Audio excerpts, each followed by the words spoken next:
நம்ம இன்றைக்கி என்ன பார்க்க போகிறோன்னா, இப்போ டிஎன்பிஎஸ்சிக்கு பேசிக் இப்போ தமிழ் வந்து குரூப் 4, 2 ரெண்டுக்குமே வந்து என்னென்னா, தமிழ் வந்து லாங்குவேஜ் பேப்பர் வந்து 100 மார்க். ஓகேவா?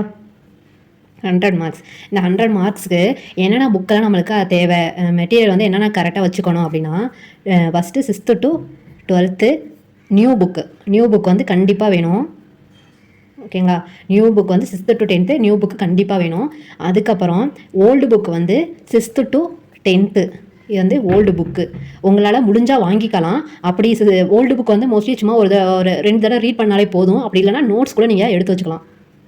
நோட்ஸ் எடுத்து வச்சா கூட ஓகே தான். ஆனால் இது வந்து இந்த 6th to 12th new book வந்து கண்டிப்பாக வாங்கி தான் ஆகணும். இந்த 6th to 10th வாங்க முடிஞ்சுன்னா வாங்கிக்கலாம். அப்படி இல்லைனா ஓல்டு புக் வந்து நீங்கள் நோட்ஸ் கூட எடுத்து வச்சுக்கலாம். பிடிஎஃபாக டவுன்லோட் பண்ணிக்கிட்டு நோட்ஸ் கூட எடுத்து வச்சுக்கலாம். ஓகேவா?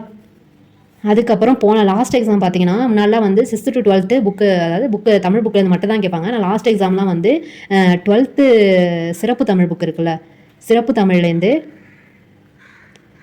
தமிழ்லேருந்து ஒரு 5 கொஷின் கிட்ட ஏதோ வந்திருந்தது. ஸோ இப்போலாம் வந்து அட்வான்ஸாக போயிட்டாங்க. சிறப்பு தமிழ்லேருந்துலாம் வந்து இப்போ கொஷின் வந்து கேட்குறாங்க. அதனால் வந்து 11th 12th வந்து சிறப்பு தமிழ், அதாவது எல்லாமே படிக்கணும்னு அவசியம் இல்லை. 11th 12th சிறப்பு தமிழ் வந்து எல்லாமே படிக்கணும் இல்லை. அதில் நமக்கு சிலபஸில் என்னென்ன கவர் ஆகுதோ அதை மட்டும் படித்தா போதும்.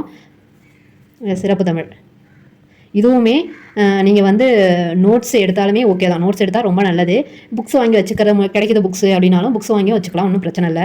ஆனால் இது மட்டும் என்னை பொறுத்தவரைக்கும் நான் வந்து இது நோட்ஸ் தான் எடுத்து வச்சிருக்கேன். அதுமாதிரி 11th 12th சிறப்பு தமிழ் நோட்ஸ் தான் எடுத்து வச்சிருக்கேன்.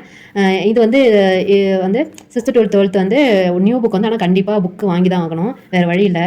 இதெல்லாம் நீங்கள் கவர் பண்ணிட்டீங்க அப்படின்னா, இதெல்லாம் ஓரளவுக்கு கவர் பண்ணிட்டீங்க அப்படின்னா கவர்மெண்ட் மெட்டீரியல் இருக்கும். கவர்மெண்ட் மெட்டீரியல் வந்து நம்மளுக்கு கிடைக்குது இல்லையா ஆன்லைனில், அதை வந்து டவுன்லோட் பண்ணி வச்சுட்டு அதை ஒரு தடவை ரீட் பண்ணிக்கலாம். ஜஸ்ட் ரீட் பண்ணிக்கலாம். ஓகேவா? இதுதான் தமிழ் பொறுத்த வரைக்கும் இது இருந்தாலே போதும் ஓரளவுக்கு.